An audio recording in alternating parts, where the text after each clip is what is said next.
Protesters marched in the streets of Khartoum in commemoration of a teacher who died in 2019 after being detained by authorities. Ahmed Al-Khaid was among protesters that marched against former ruler Omar Al-Bashir. CGTN's Wanja Mungai has more. It's been 3 years since the death of teacher Ahmed Al-Khaid. Today, activists, colleagues and family are taking to the streets in commemoration of him. They're also sending a message to Sudanese authorities. They are chanting in Arabic, "The people are stronger, going back is impossible." Still in pain for his loss is his brother Ahmed Al-Khaid. Ahmed Al-Khaid was a very gentle soul. He was arrested by the Security and Intelligence Service on Thursday the 31st in 2019, where he was tortured and brought back to us dead. Late Ahmed Al-Khaid had joined the demonstrators in Khartoum. At the time, they were protesting against the then leader Omar Al-Bashir, who was ousted later that year.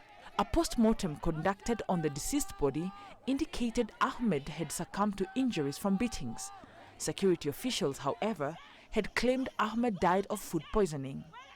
Public outcry followed by a court case in pursuit of justice saw 29 members of the National Intelligence Service sentenced to death by hanging. It is the delay in the formation of the Constitutional Court to follow up on judgment that's getting them agitated. All the courts have supported the rulings, but all that is left is the ruling of the Constitutional Court, and it has not yet been formed. There has been a delay in its formation on the part of the state. If the Constitutional Court is formed, our case will not be difficult because it is one of the first cases. But there is a delay by the state in forming the Constitutional Court.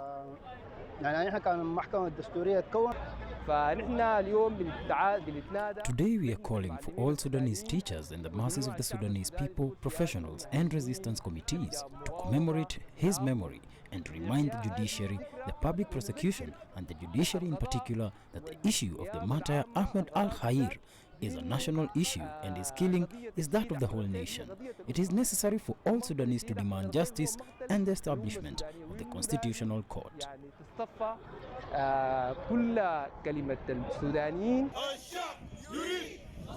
The memorial of the slain teacher coincides with yet another season of political upheaval in Sudan.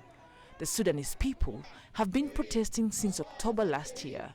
A coup brought to an abrupt end a power-sharing regime between the military and civilian leaders led by former Prime Minister Abdallah Hamdok. Seemingly, the story of Ahmed has been repeated.